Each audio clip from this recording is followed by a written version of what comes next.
नमस्कार, मैं कमल देगड़ा। अभी फिलहाल मैं मौजूद हूँ झोटड़ा विधानसभा क्षेत्र के उस सरकारी स्कूल में जिसमें कभी मैंने भी यहाँ से स्कूलिंग की थी। 8th क्लास तक मैं भी पढ़ा था।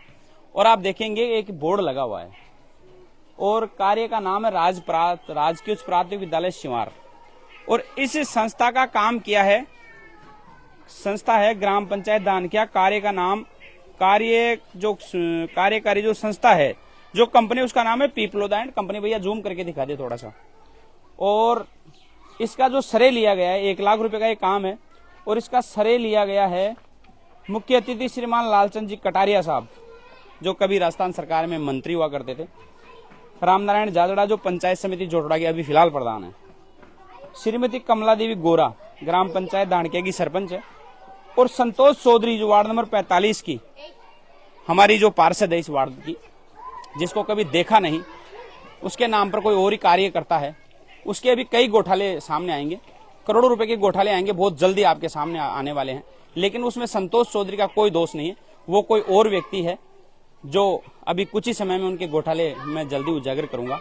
लेकिन सबसे बड़ी बात है कि ये लेटबात बने थे, अभी इनका लोकार्पण नहीं हुआ है। और आपको दिखा दूं, इधर आप देखेंगे छोटे छोटे बच्चे हैं जो इस स्कूल में अध्ययनरत हैं, पढ़ते हैं। झालावाड़ में बहुत बड़ी घटना हुई थी आप लोगों के सामने, उससे एक बहुत बड़ा सबक सरकार को लेना चाहिए था, इन नेताओं को लेना चाहिए था, लेकिन नहीं लिया गया। क्यों? क्योंकि भ्रष्टाचार इन लोगों पर इतना हावी है कि आप सोच नहीं सकते। मेरा खबर दिखाने का उद्देश्य है कि अभी इनका लोकार्पण नहीं हुआ, ये लेटबात है और ये लेटबात गिरने की कगार पर आ गए। आप देखेंगे कितनी इसमें जगह हो चुकी है। ये यदि देखते हैं यहाँ से तो ये इतने टेढ़े हो चुके हैं, टेढ़े मेढ़े हो चुके हैं कि शायद ये कभी भी गिर सकते हैं। और 130 बच्चे जो इस स्कूल, भैया इन बच्चों को भी दिखा दे एक बार।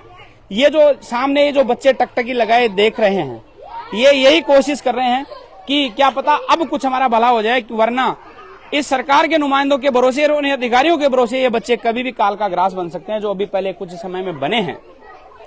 और शर्म उन नेताओं की खत्म हो चुकी, उन नेताओं की शर्म मर चुकी जो नेता ये कहते थे कि हम संवेदनशील सरकार के जिम्मेदार व्यक्ति हैं।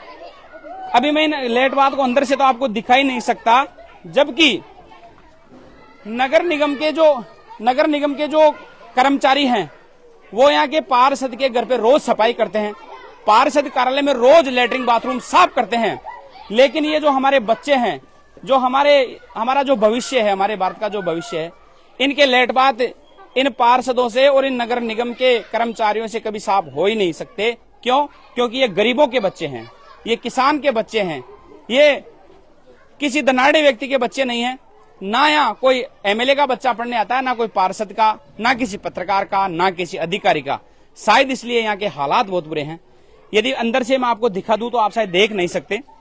लेकिन सबसे बड़ी बात है कि यहाँ की अध्यक्षता की है श्रीमती कमला देवी गोरा, सरपंच। ये बहुत बड़ा इसमें गठजोड़, आप इस बात की कोशिश करना, उसको दिमाग लगाना। ये कमला देवी दानकिया की सरपंच है और ये कार्यकारी जो संस्था है, ये भी ग्राम पोस्ट दानकिया, ये जो संस्था है ये भी शायद इन्हीं लोगों की संस्था है, जिसमें शायद जनप्रतिनिधि यहाँ के इन्वॉल्व हो सकते हैं। लेकिन सरपंच का और इस संस्था का गठजोड़ आपके सामने है। ये तारीख लगी हुई है और ये स्वीकृत राशि यहाँ लिखी गई है। 95,896 रुपए इसमें लगे हैं। 23 अब यहाँ क्या था पता नहीं, और 24 में इनका निर्माण हुआ था, जो कभी भी गिर सकते हैं, गिरने की कगार पर हैं। लेकिन जो यहाँ की संस्था प्रधान है, उन्होंने लिखकर बार बार दे दिया है। आप यहाँ देखेंगे, सफाई की तो मैं बात ही नहीं करना चाहता। झूठ मूठ तरीके से नगर निगम ने दूसरे, तीसरे, 5वें नंबर पे पता नहीं किस तरीके से रेटिंग ले ली और इस बार खूब वाहवाही की जा रही है, खूब मीडिया ट्रायल करवाई जा रही है। लेकिन धरातल पर वो नगर निगम के अधिकारी, कर्मचारी, पार्षद, एमएलए, मंत्री अगर आकर देखें तो शायद यहाँ के बहुत बुरे हालात हैं। लेकिन ये सफाई का बहुत बात की बात है।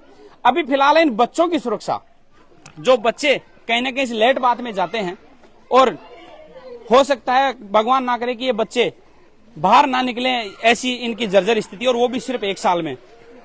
वो शिक्षा मंत्री और वो मुख्यमंत्री कहाँ चले जाते हैं, जब वो एक कहते थे कि वो बिल्डिंगें बहुत पुरानी थी, कांग्रेस सरकार के समय की बिल्डिंगें थी, 100 साल पहले की बिल्डिंगें थी, कांग्रेस ने 70 साल तक राज किया है, 70 साल तक माल खाया है। ऐसे तमाम प्रकार के जो कई ऐसे आक्षेप हैं जो बीजेपी सरकार कांग्रेस पर लगाती है।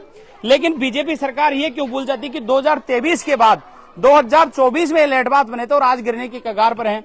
ये वो बिल्डिंग है जो कभी भी जर्जर हो सकती है। इस बिल्डिंग के लिए कई बार जो संस्था प्रधान है उन्होंने लिखकर इस बिल्डिंग के बारे में दे दिया है, लेकिन उसके बाद भी आप देखेंगे इस बिल्डिंग की ओर जो सरकार के नुमाइंदे हैं, जो जेडीए के जयन ही है, और आप देखेंगे नीचे जो बच्चों को खाना खिलाया जाता है, अक्षय पात्र की जो योजना है सरकार की, वो बच्चे नीचे बैठकर खाना खाते हैं। यहाँ से आप देखिए वो खाने के बर्तन है। भगवान ना करे कि ये बिल्डिंग कभी भी गिरकर इनके ऊपर गिर जाए। हम भगवान से ऐसी आशा करते हैं, भगवान आप कम से कम इन छोटे बच्चों की लाज रखें। और जो सरकार के जो नुमाइंदे हैं, जो पार्षद है, पार्षद प्रतिनिधि हैं, और सबसे बड़ी बात है कि ये जो स्कूल जब बन रही थी, ये स्कूल जब बन रही थी, जब मैंने यहाँ के जो जनप्रतिनिधि हैं और पार्षद प्रतिनिधि सुनील गोसलिया को मैंने यहाँ की इसके बारे में ये कहा था कि इसमें बड़ा घोटाला किया जा रहा है, इसमें घटिया निर्माण सामग्री का उपयोग किया जा रहा है, लेकिन जो बनाने वाली जो संस्था थी वो लोकल किसी व्यक्ति की संस्था थी, या यूं कहूं कि किसी जनप्रतिनिधि की वो संस्था थी, तो उस ओर ध्यान नहीं दिया गया, उसको दरकिनार किया गया, इग्नोर किया गया, और उसका नतीजा है कि ये जो बिल्डिंग है इसमें भी बहुत बड़ी भ्रष्टाचार की बू है। आखिर सरकार क्यों नहीं इसकी ऑडिट करवाती, क्यों सरकार सेफ्टी ऑडिट मांगती इनकी? क्योंकि एक साल में यदि लेट बात बिना लोकार्पण के पहले बात तो उसमें पट्टिका लगा दी गई, और पट्टिका लगाने के बाद भी उसका लोकार्पण नहीं हुआ, और एक साल में वो गिरने की ओर है, तो आप सोचिए ये जो बिल्डिंग है ये कितनी जल्दी ये जो बिल्डिंग है ये जवाब देगी और गिर जाएगी। हमने लगातार ये कोशिश की, हमने बहुत अच्छी अच्छी खबरें दिखाई। यहाँ की संस्था प्रधान है, मैं उनसे भी बात करवा देता हूँ, क्योंकि कल को ये सीधा सीधा यदि कुछ भी होगा तो वो संस्था प्रधान के ऊपर आक्षेप लगेगा, क्योंकि ये लोग जिम्मेदारों को तो भ्रष्टाचारी बता नहीं सकते, लेकिन जो शिक्षक कहीं ना कहीं बच्चों को पढ़ाने आते हैं उन शिक्षकों को ये भ्रष्टाचारी बता देंगे, जबकि इसमें आईएएन जयन जो भी जिम्मेदार हैं भ्रष्टाचारी वो होने चाहिए।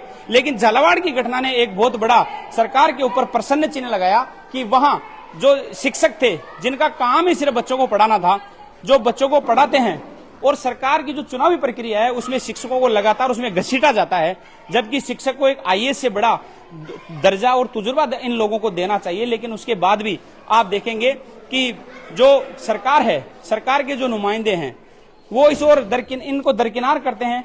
ये वो स्कूल थी जो कई बार जर्जर हुई। यहां से एक बार मैंने खबर चलाई, इस खबर को चलते ही इन भ्रष्ट नेताओं ने मेरे ऊपर हमला करवाया, मेरे हाथ पैर तोड़ दिए, मेरे ऊपर कई मुकदमे दर्ज करवाए। लेकिन जबकि इनको करना क्या चाहिए था, सुधार करना चाहिए था इन लोगों को। यदि कोई सत्ता में रहेगा तो उसके खिलाफ आवाज उठाई जाएगी, उसको चेताया जाएगा कि आप लोग समय रहते इस ओर ध्यान दें। भैया मैडम किधर है, प्रिंसिपल मैडम किधर है? तो आप देखेंगे कि मैं मैम से बात करवा देता हूं एक बार, क्योंकि जब भी कोई घटना होगी तो ये लोग सीधा सीधा सर इन शिक्षकों के ऊपर आरोप लगा देंगे। मैम यहाँ के जो लेट बात है वो जर्जर शायद एक साल भी नहीं हुआ और वो गिरने की हो रहा है, आपने किसको सूचना दी? मैंने सर रिटर्न में सूचना दे दी थी, अपने पंचायत समिति के पास में दी थी मैंने सूचना। हाँ। फिर आए थे कोई सरकारी? हाँ, देख के गए हैं, जो ठेकेदार जी हैं राम सिंह जी, वो देख कर गए थे यहाँ पे, बोले मैडम ठीक है, कोई दिक्कत नहीं है, कुछ नहीं होगा यहाँ पे। अच्छा, ये बोल गए? हाँ, राम सिंह जी ने ये कहा था। ये नहीं बोला भाई ये गिर सकते हैं, कितनी जगह हो गई उसमें, नहीं बोला? नहीं, स्पेस के लिए उन्होंने ऐसा नहीं बोला था कुछ भी, बोले कि ठीक है। मैंने और 2-3 बार बोला था, वो देखने भी आए थे यहाँ पे जी। जो ठेकेदार जिन्होंने कंस्ट्रक्शन का काम किया था, बोले सही है, कोई प्रॉब्लम नहीं आएगी इसके अंदर। मैम कितने बच्चे हैं आपके पास? मेरे पास सर लगभग 125-130 बच्चे हैं। और ये जो बहुत अच्छी लेंथ है मैम, अभी सरकारी स्कूलों में 5-5 बच्चे पढ़ते हैं, आपने बहुत अच्छा काम कर रहे हैं, शायद इसीलिए इतने बच्चे हैं जो भी इस नगर निगम में। मैम सामने की जो बिल्डिंग है वो भी जर्जर है, इसके बारे में लिख के दिया आपने? हाँ सर, मैंने बिल्कुल दिया हुआ है, 3-4 बार दे चुके हैं, और अभी यहाँ से जो यहाँ के पार्षद जी वो भी लिखवा के लेके गए थे, तो दिया हुआ है। मैम आपका नाम? मेरा नाम कनिष्का चौधरी है। किस पद पे? मैं यहाँ पर वरिष्ठ अध्यापक हूँ, एज ए कार्यवाहक HM के पद पे हूँ। Thank you. तो आप देखिए ये जो यहाँ ठेकेदार आए थे, उन ठेकेदार से इन लोगों ने जब मैम ने जब उनको सूचना दी कि ये आपका जो लेट बात जो आपने बनाए हैं, आपने जो राशि स्वीकृत करके या जो पट्टिका लगाई है, ये जो लेट बात है ये कभी भी गिर सकते हैं। लेकिन आप देखेंगे ठेकेदार और सरकार के जो नुमाइंदे वो इतने हावी हैं कि इन बच्चों की जानमाल की उनको कोई परवाह नहीं होती, और वो ये कह देते हैं कि ये ठीक है, जबकि इसमें लगभग 6 से 8 इंच का जो गैप है, जो जगह वो हो चुकी है। लेकिन उसके बाद भी आप देखेंगे कि इन लोगों को शर्म नहीं आती, इतनी बड़ी बड़ी पट्टिकाएं लगा देते हैं। 1 लाख रुपए का काम करवाते हैं और 1 लाख की उसमें पट्टिकाएं लगा देते हैं। 1 लाख रुपए यदि इसका लोकार्पण होगा, 1 लाख रुपए का काम का लोकार्पण होगा तो शायद इसमें 1 लाख रुपए लोकार्पण में खर्च कर दिए जाएंगे, लेकिन ना इसकी सेफ्टी ऑडिट करवाई जाएगी, ना इसकी किसी प्रकार की कोई सूचना है वो सरकार को दी जाएगी। और जब ये नुमाइंदे जब ये गिर जाएंगे तो इन बच्चों, क्योंकि गरीब के बच्चे हैं, ना इनके खिलाफ आवाज उठा सकते, ना कुछ कर सकते। इसीलिए सिर्फ और सिर्फ झालावाड़ की जो घटना है उसने ये साफ दिखा दिया कि जब वो बिल्डिंग गिर रही थी, उस बिल्डिंग को गिरते ही बच्चों की डेथ होते ही उस बिल्डिंग को भी तहस नहस कर दिया गया, उसका नामो निशान मिटा दिया गया, ताकि कोई अधिकारी, कोई नेता या कोई जनप्रतिनिधि उसमें कहीं ना कहीं वो लिप्त ना हो, और जो लिप्त था उसका नाम ना आ जाए, उसी को देखते उस बिल्डिंग को गिरा दिया गया।